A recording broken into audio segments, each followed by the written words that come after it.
Good evening, everyone. This is the third video today.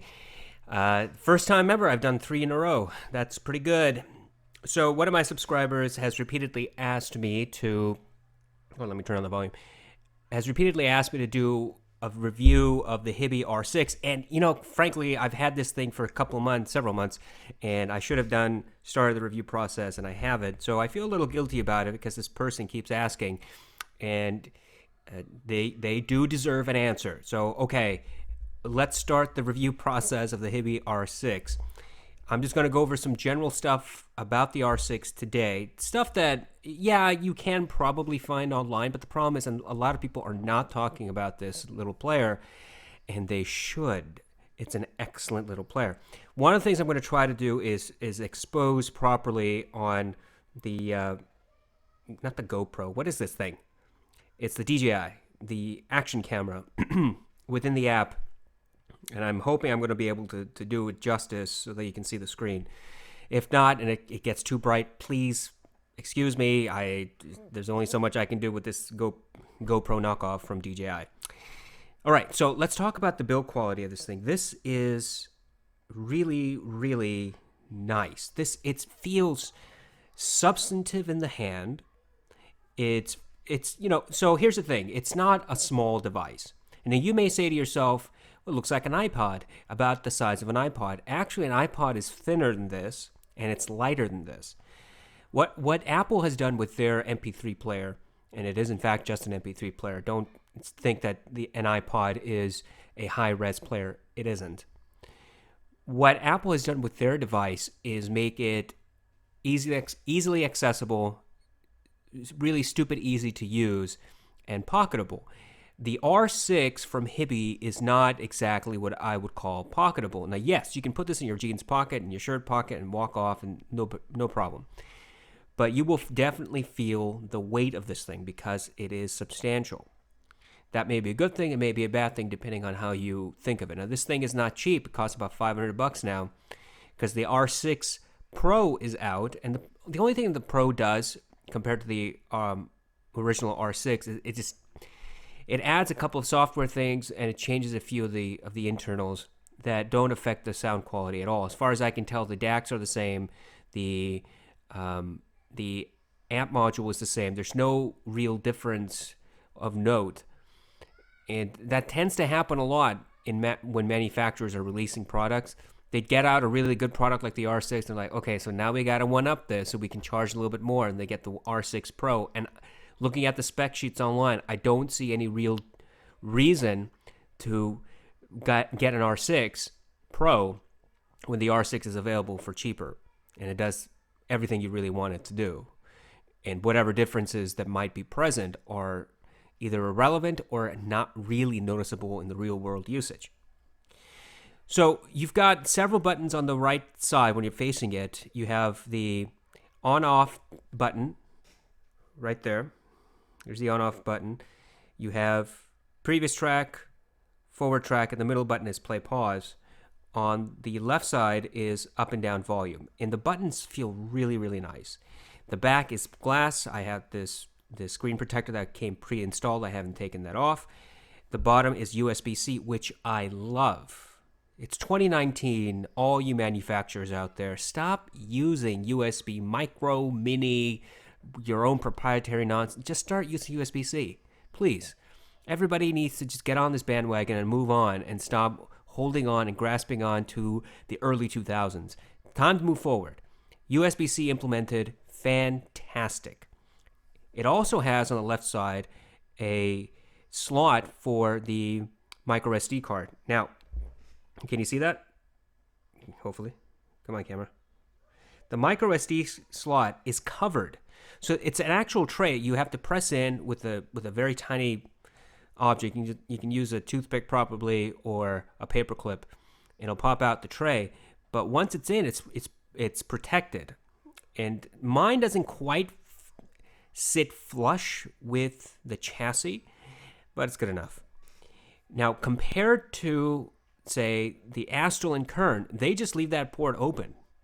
There's no door, there's no cover, there's no tray. You pop in your SD card, you pop out your SD card, and when the SD card's not there, it's It's open to the world for dust particles, and if you're an audiophile, for the electrons to escape from the inside of that very expensive player and go out into the ether. What will you ever do? So it's important to have that covered for many reasons, not least of which you want that protected. And whatever little protection this door or slot or tray really offers, it's better than what you get on the Astro and Current, which you pay, double, triple the price for their players. On the top, you have a 3.5 millimeter, and you also have a balanced 2.5 millimeter, which also doubles as a coaxial line out. So you get a balanced, you get regular 3.5, and you get a coaxial line out. And why would you want a coaxial line out? Okay, so we all know what the balance and blah, blah, blah. We know balance and 3.5. Coaxial line out is actually going to be good for you if you're going to take the signal from here. If you take whatever's playing in here and you want to send it out to an external amplifier or another DAC. So that's really, really nice to have. A lot of players don't have this, don't have that functionality.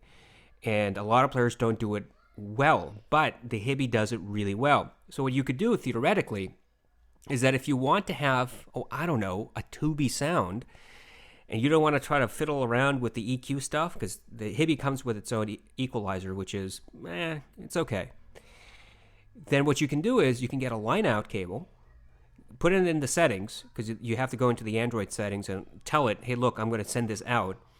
Put in the line out, and then put that line into, say, a Little Bear B4, and then plug in your headphones into the B4. Now you get the FLAC file from here, or whatever file you're using, from here, transmit it to a portable tube amp, and now you get a tubey sound on the road. And the B4, if you've noticed it, I haven't. Give me a sec.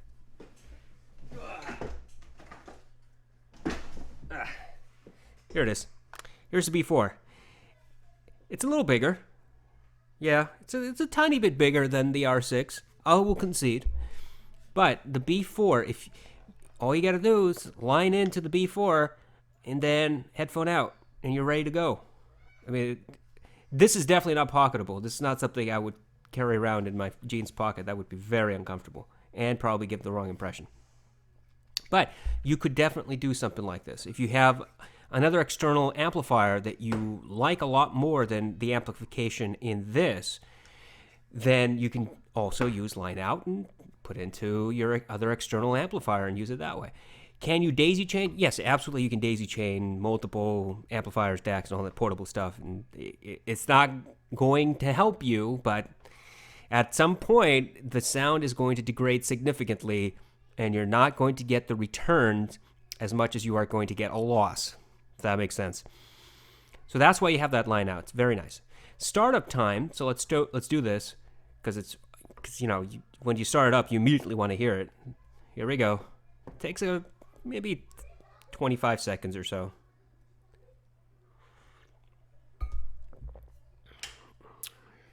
Oh, the screen's coming out okay. That's good. I mean, so far, it's all black, but eventually it's going to get really bright.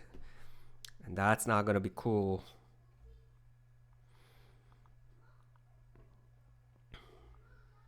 This is what we do here. Real world tests.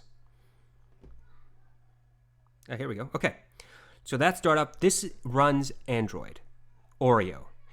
And I'm not up to Android parlance. I don't use Android devices. I stopped using Android devices a long time ago for very good reason. But this does use Android Oreo, and Hiby is fairly good about updates. Now, here's one of the issues that I've come up against with the Hiby, is that when I got the player, it needed an update for Oreo whatever point whatever. And I went into the settings app and I tried to update, and it kept getting stuck over and over and over again until it randomly just updated by itself. I have to tell you, that's not restricted to the R6. I've had Android devices before. I had a Fio that ran Android, and it did a very similar thing. that's just the life and living with Android and having third parties kind of work around and use the Android ecosystem and the base layer of Android. But once it's updated, it's updated. Now, one thing on which I really like, on the power button, there's a little bit of a cutout.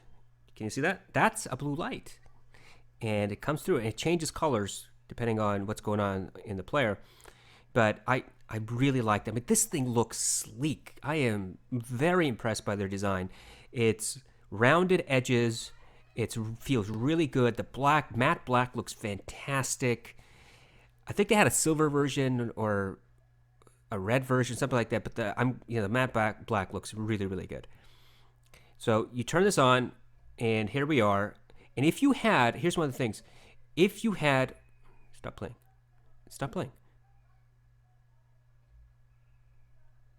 Oh, that's what it was doing. I'm sorry.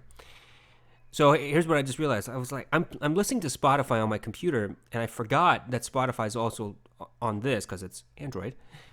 And it was like, oh yeah, what's it playing? Why would it be playing? And I hit pause, and all of a sudden the music in my headphones stopped. Like, why would that happen? It just took me a second to realize it's connected.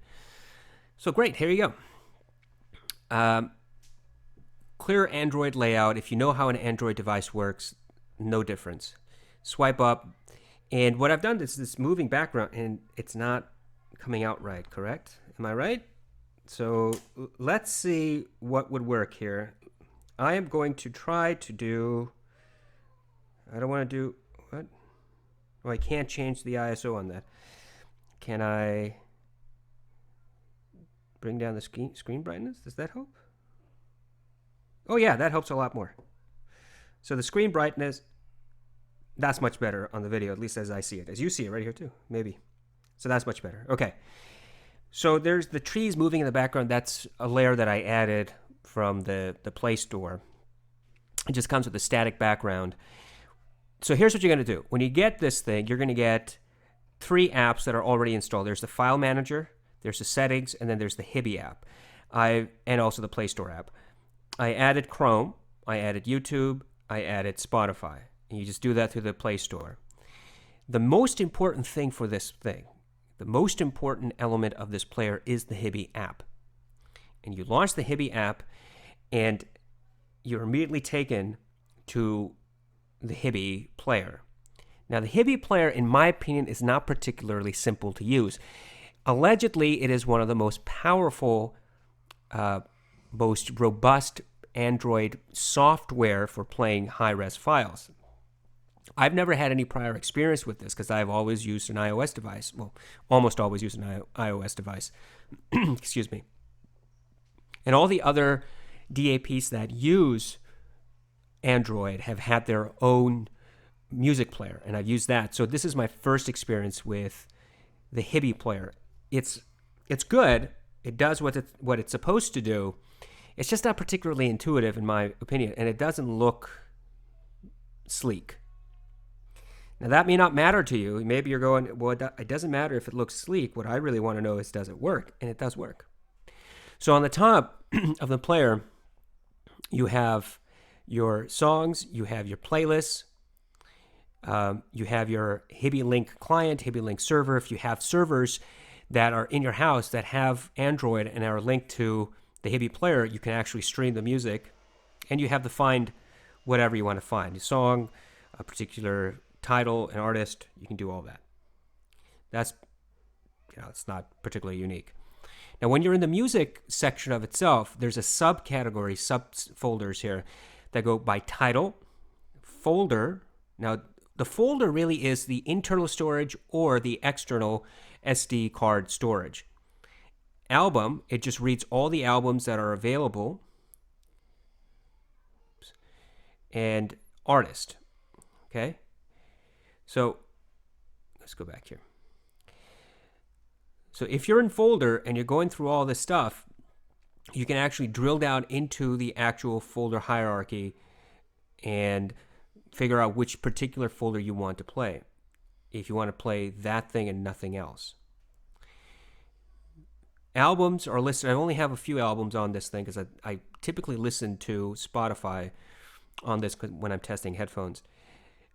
This thing reads FLAC files like a beast. There is no hesitation for this thing to start reading a FLAC file, to start using the algorithm and outputting music. There's some players that have a hesitance when you click on the file of the FLAC file, the music file. There's a hesitation. It's like, okay, I'll get up and I'll do it. The Hiby doesn't. It's got a very fast processor, and once you hit play, it goes. So I'll pick one. I know that Days Gone By, or Days Are Gone, has FLAC. And if I hit the first one, if you can see, it starts playing immediately. If I hit the next one, immediately. The next one, immediately. I mean, it's amazing how quickly this thing works. And it's and one of the things is that when you have a modern device like this, the thing that really takes away from the experience is a laggy UI and an application that simply doesn't do what it's supposed to do. The Hiby app, despite the fact that it's a little funky looking in my taste, in my opinion, it does everything really well. You can back out, you can go into the next, and you can start playing the next one. I mean, it's really, really fast. I have looked at this player, and I have compared it to my iPhone 10 Max, playing off of Spotify, and there is no difference in my opinion. There is no logical difference, no reasonable difference between the input and lag between this thing and my iPhone. In other words, they're both very, very quick to respond. Now, is the iPhone slightly faster, or is it faster? Yeah, it's faster. It's an iPhone. It's got the best chip Apple can manufacture. This is still excellent, especially when you're playing high-res files that are really big, 6, 7, 8, 9, 10, 12 megabytes per file, and you're talking about albums. And if you have an album that is all FLAC and it's 10, 15, 20, 30 songs, then you're talking about potentially a gigabyte of music in that one folder, depending on what the file format is. That's a lot of data to read for an app, and a lot of data to read for hardware itself, and it does a really good job. Oops. Now, one of the things is this. I'm used to my iPhone. If I touch the screen, it wakes up, and every time I have this in my hand, I touch the screen like, oh, wake up. Why isn't it waking up? It doesn't do that. So you got to hit the button, and you have to hit the power button to wake up the screen. So if I press that, and let's say I press the volume up button, it will not wake up the screen. Volume down button doesn't do it. Skip track, none. It has to be the power button. Once you hit the power button, it'll open. Now, if it's in sleep mode, or the screen off mode, not the sleep mode, you hit the power button, you have immediate access to the player controls, forward, backward, pause. But you don't have access to the volume from the screen yet. So what you got to do is, let's say the screen is off and you're increasing the volume. The volume comes up, but it doesn't show you the volume is coming up. You'll hear it in your headphones, obviously. What you got to do is you wake it up, or you wake up the screen, and you start hitting the volume up, and now you get that volume up feedback visually. And when you do that, you can actually touch the screen and take it up and down like this. I would have preferred an option that if the screen is off and I'm pressing up to volume up or volume down, it actually gives me visual feedback as well. If I wanted that, it doesn't do that. I have to wake up the screen, and then I have to do it this way. And why is that an issue? It may not be an issue, but for me, if I'm at a low volume and I want to increase the volume like that and go from, say, 35 to 55, I don't want to keep holding down the button. I just want to have the opportunity to just go, okay, now I'm at 83. I was at 50, I'm at 83 now, and now I'm back to 47. That's much quicker than holding down and pressing the buttons over and over again, in my opinion. So that is just a very, very, very quick and very surface look at the Hiby R6. I've had this thing for several months, and I have to tell you, this is a brilliant little device. As far as sound quality goes, we'll get to the sound quality when we're actually doing the review of this thing. But it's really good. It's clean. It's distortion-free. It's crystal clear. Is it the most powerful amplifier DAC combo? No, it is not. This thing will not drive hard-to-drive headphones. If you have a 600 ohm headphone with a decibel response of like 83, good luck. It's not going to work. If you have a T50RP, you will need a much more powerful amplification module. And you can't change that. There's no changing modules on this. It is what it is. FIO has a player that does, you can swap out amplification modules. There's another company that also does the same thing. Whether or not that's of any real significant benefit, I don't know. I don't have those players. I can't tell you.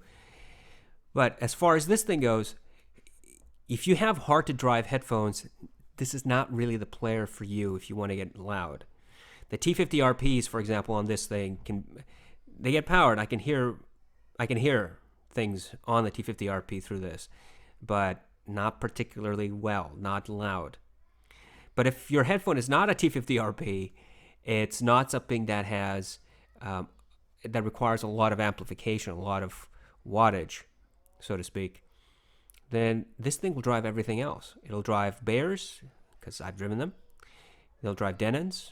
They will drive ZMF headphones, all of them, in fact. The ones that I have, the Atticus, the Aeolus, I was going to say the Verite, but I'm not going to get the Verite. The Auteurs, and they work really, really well. It doesn't get super loud with the ZMF headphones that I just named, but at max volume on this player, it gets more than comfortably loud, let's just put it. Hopefully this has been a somewhat helpful general look at the Hiby R6. The only reason I'm doing this is because I promised this subscriber I would do it, and I uploaded that video this afternoon about, hey, tell me which DAC I should get. What are your opinions? And he or she responded and said, do this review now. I said, okay, you're right. I have failed. So listen to me. I want you to pay close attention to what I'm about to tell you. I will continue to do the review of this thing. I promise. I have started. Once I start, it will be finished. Trust me, if the DT1770 review process has shown you anything, it's proof positive that I will do what I say. I have started on this. This will be reviewed fully. But I wanted to get this out so that I can ask for your forgiveness for not doing the review sooner, because it should have been done sooner. I agree. Great player. Very, very good. A little expensive for what you get. It's not, we'll get to the conclusion when we get to the conclusion, but it's a good player. Is it worth $500 MSRP? I don't know about that. I think it's a good player. It's an excellent player. It's great build quality, very responsive, great screen, but not worth the MSRP. I mean, the vast majority of things aren't worth the MSRP. Okay, we will continue the review process of the R6. I promise we will go into the actual Hiby software itself. We'll go through some of the EQ stuff that I'm not a fan of the EQ, but we'll do the EQ stuff. We'll talk about the headphones it can drive. We'll do the headphone review on this device. We're testing other headphones, higher impedance headphones, lower impedance headphones. And we will try to do a comparison between the 3.5 and the balanced. I think I have a 2.5 balanced somewhere. I just have to find it, like a cable for one of my headphones somewhere. I will try to find one, and we'll do a comparison back and forth. Thank you so much, and I hope to the subscriber who asked for this, please forgive me. We are going to do this, I promise. Cub Scouts honor. Thank you very much.